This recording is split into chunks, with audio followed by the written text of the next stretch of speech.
All right, so we're in part two, and we'll be discussing the Middle Ages in chapters 4 and 5. So during the Middle Ages, styles occurred in cycles. Style variations were made based upon seasonal changes. Clothing was used as a means to enhance the attractiveness of the wearer. Fashion adoption no longer originated solely with or was confined by the upper classes, also known as the downward flow theory, which maintains that fashion is first adopted by the upper class and then moves down to the lower classes. Although fashion did not solely originate with the upper class, their style was often imitated. The spread of fashion was managed by sumptuary laws, which regulated dress and luxuries, financial means, as well as increased trade and travel. Towards the end of the Middle Ages, the word fashion became more defined and the fashion life cycle became shorter. The Byzantine period and the early Middle Ages, circa 330 through 1500 CE. The complexity of the Byzantine and the medieval dress signal a rapid change of fashion. Primarily, the style of dress was layered tunics combined with a mantle. The Byzantine or Byzantine Empire developed sumptuary laws to regulate who wore what and when. Status often dictated the garment or color that an individual could wear. The Byzantines predominantly produced linen and wool from the 4th to the 6th century. It has been said that sericulture, the production of silk, was introduced to the Byzantines in the 6th century, at which point they began to produce silk for the Western world.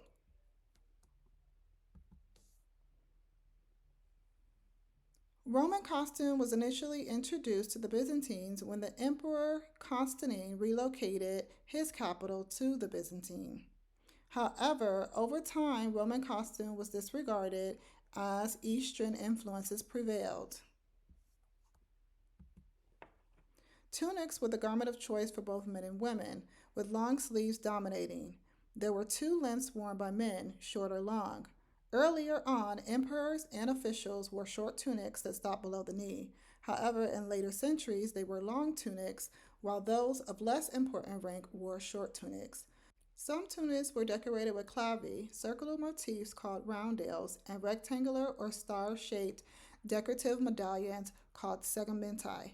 The wealthiest tunics were decorated with vertical or horizontal bands that had elaborate patterns created from woven designs, embroidery, appliques, or precious stones. After 1000, the silhouette of the tunic changed to fit the body more closely. An undertunic and outer tunic were worn by men. Palliums, also known as lorum, became the mark of the emperor and empress. The pallium was a long and narrow, heavily jeweled scarf. Men were clean shaven between the 4th and the 10th centuries. Only later did they wear beards. Frisian bonnets, conical caps, and the version of the high hat were worn. Emperors wore jeweled crowns, often with strings of pearls that were suspended. Women continued to wear the Roman tunic and the palla during the early Byzantine period. The wide, long sleeved Dalmatic tunic eventually replaced the outer tunic.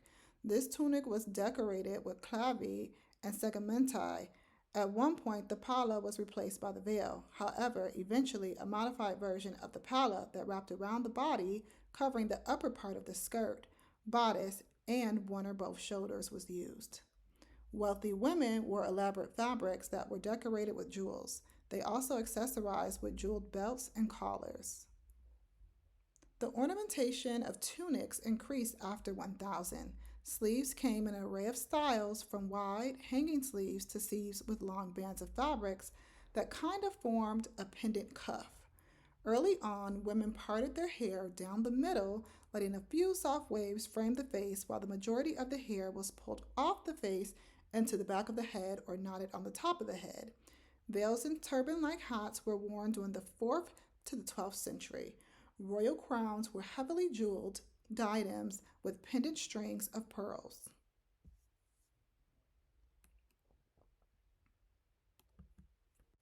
Upperclassmen and the empress wore a cloak that was referred to as the paludamentum. This piece of outerwear was closed at the right shoulder with a brooch.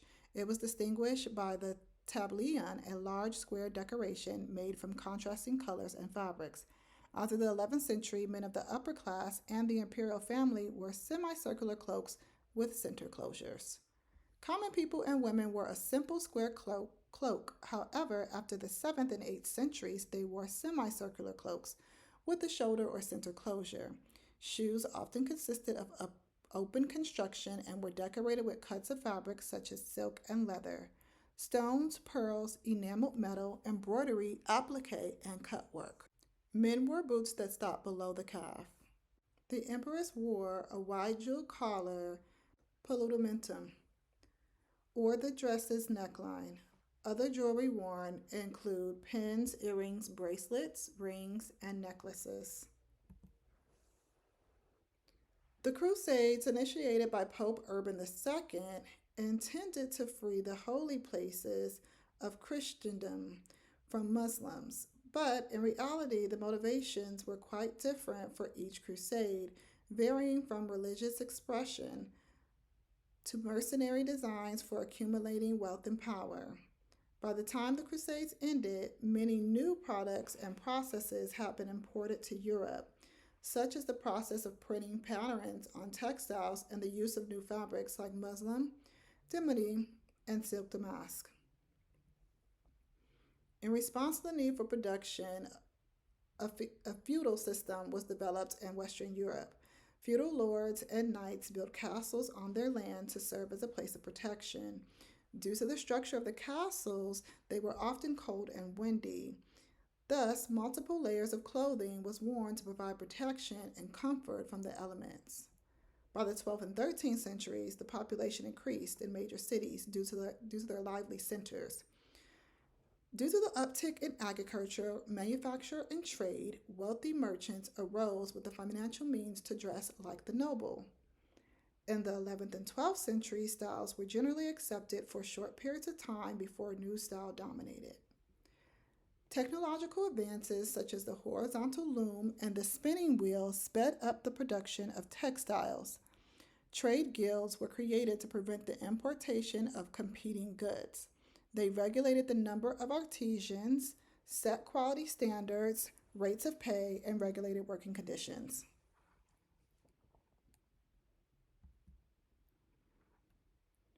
During the medieval period, the parish priest was identified by his tonsure, or haircut, rather than his everyday dress. There were two distinctive haircuts, one where the top of the head was shaved and a fringe of hair grew around the shaved area, and another where the forehead was shaved from ear to ear. By the 9th centuries, the Roman Catholic Church established the following items as part of their liturgical costume: the amice, which was a stripe of linen placed around the shoulders and tied in the position to form a collar, which was worn by priests saying Mass; the alb, a long white tunic with narrow sleeves and a slit for the head, tied with a belt. The name derived from the Roman tunica alba, which was a white tunic. The chasuble evolved from the form of a panula. This round Roman cape worn by clergy included sides cut shorter to allow movement of the arms. A Y-shaped band of embroidery called the orfrey extended from each shoulder to meet and form a vertical line in the back and front of the chasuble. Stole, a long, narrow stripe of material worn over the shoulder during Mass. The pallium, which was a narrow band of white wool worn by the Pope and the Archbishop. Prelates wore the band with one end falling to the front and the other falling to the back. This band evolved from the Greek himation, which lost its shawl-like form and became a narrow band that was a symbol of learning in the Roman and Byzantine styles. Cope was a voluminous cape worn for processions.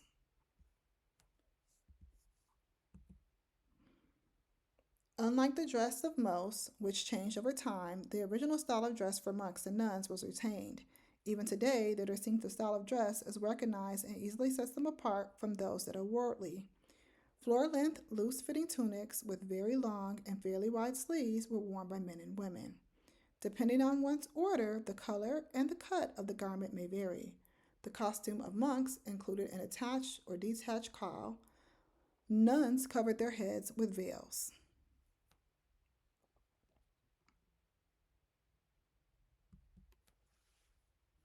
European costume, the 10th and 11th centuries. Men continued to wear double layered tunics, an under tunic and outer tunic. Tunics were typically made of linen and wool. The length and decoration of the tunic denotes class. Bands of silk, embroidery decorated the neck, sleeves, and hem of the outer tunics for the wealthy. Tunics were generally made of wool and linen. Tunics were almost exclusively reserved for the poor. Open or closed mantles were worn. Open mantles were created with a single piece of fabric with a shoulder closure, while closed mantles were a length of fabric with the opening for the head. Undergarments were worn, included undershirts and underdrawers called braies.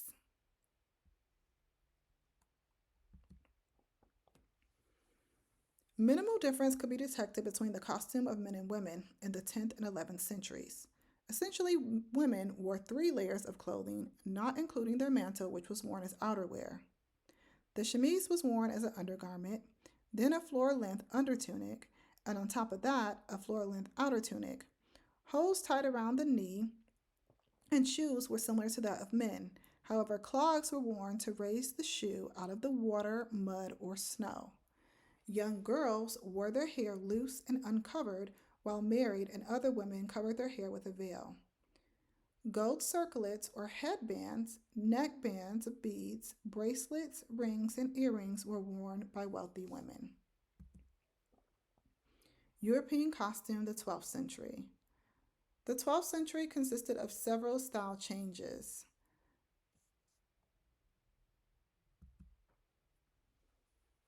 These style changes consisted of specifically 3 types of garments that were identified through art.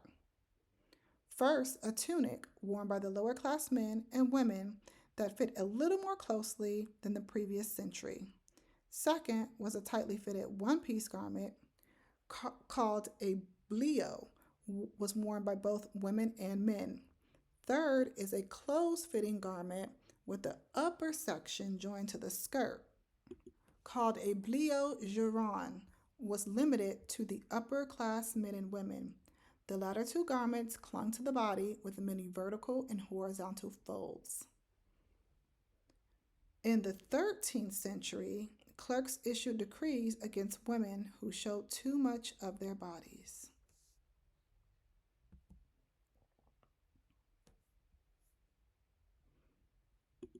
Men continued to wear double layer tunics.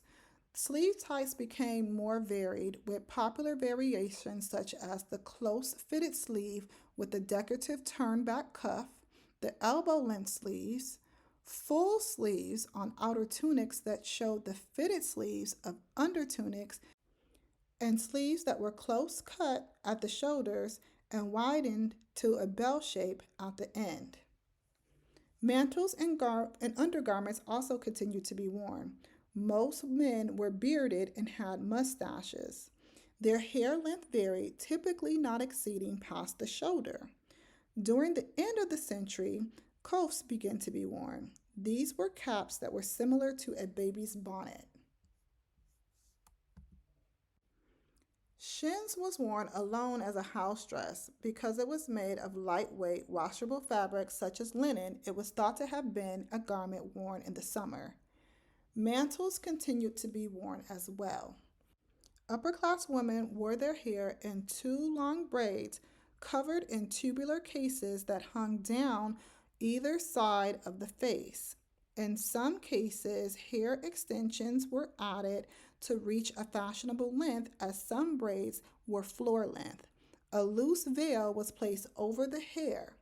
Barbettes, which were linen bands, went from one temple of the chin to the other temple and attached with the fillet. Fine white linen or silk scarves called wimples covered the neck.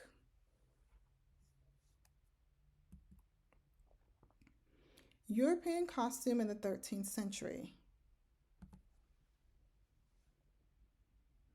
In the 13th century, the garments men wore remained the same as those from the previous century.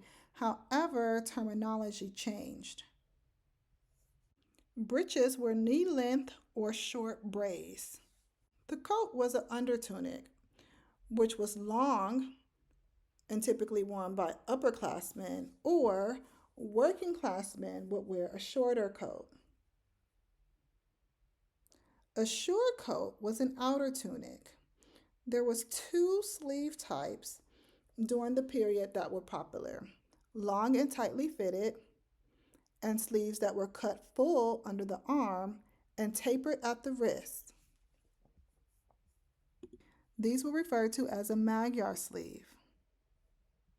Open and closed mantles continued to be worn as outerwear. The hair was center parted and of moderate length. Younger men wore their hair shorter than older men did. Many men were beardless due to the new design of the military helmet. When beards were worn, they were worn short. Cove hoods were the most important head covering. By the end of the century, hoods referred to as chaperones fitted more closely to the head. Some hoods that were made from a long hanging tube of fabric were called a cornet or the lirpip. Long hose and short stockings were worn as well as closed-toed shoes.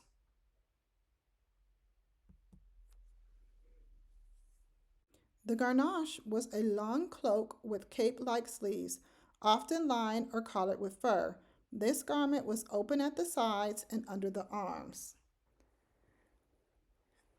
The irigo was a full garment with long, wide sleeves and a slit below the shoulder in the front through which the arms could be slipped, leaving the long, full sleeve hanging behind. In some instances, the top of the sleeve was pleated or tucked to add fullness to the sleeve. The tabard was originally a short, loose garment with short or no sleeves that was worn by monks and lower class men.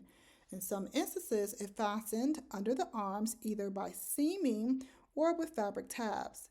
In later centuries, this garment became part of the military dress or the dress of servants in lordly households. Decorations were applied to the tabard that identified the lord to whom the wearer owed allegiance. Fidgets or slits, which to the modern eye look like pockets, were made in some of the more voluminous outdoor garments so that one could put his hands inside for warmth or to reach a purse hung from the belt around the waist of the garment beneath.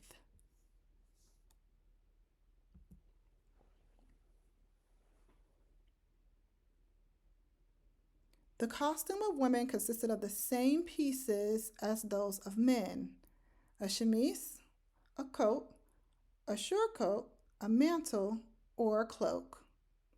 Young girls continued to wear their hair uncovered, while older women covered their heads with veils or hairnets. Long braids were no longer worn.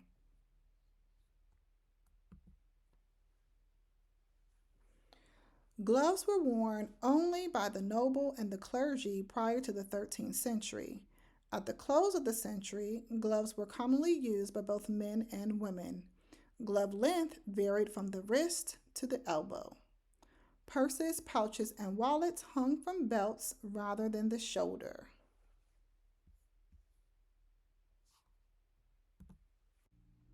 Armor was divided by the types of construction. 1. You had soft armor made of quilted fabric or leather that had not been subjected to any special hardening process. 2. You had mail, which was made of interlocked metal rings. And 3. You had plates of metal, hardened leather, whalebone, or horn. The third category can also be divided into large plates that completely covered areas of the body and are flexible only when necessary for movement of the body, or small plates that are fastened together to provide more flexible covering.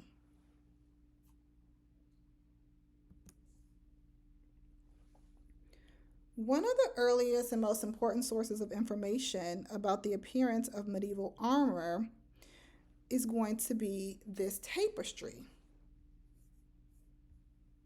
The Bayeux Tapestry depicts the Battle of Hastings, which took place in 1066.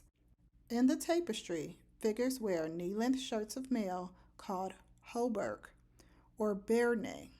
Hauberk were split in front for riding. A hood of mail was worn to protect the neck and head, possibly made of separate pieces initially, but later the hood was attached to the hauberk to provide maximum protection of the neck. Some figures also wore leg protectors of mail. These protectors merely covered the front of the leg, while others were more like hose and fitted all the way around. On the head and over the mail hood, the warrior placed a cone-shaped helmet with a bar-like extension that covered the nose.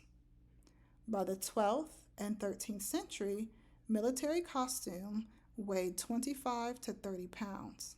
By the end of the 13th century, the costume changed from mail to plated armor.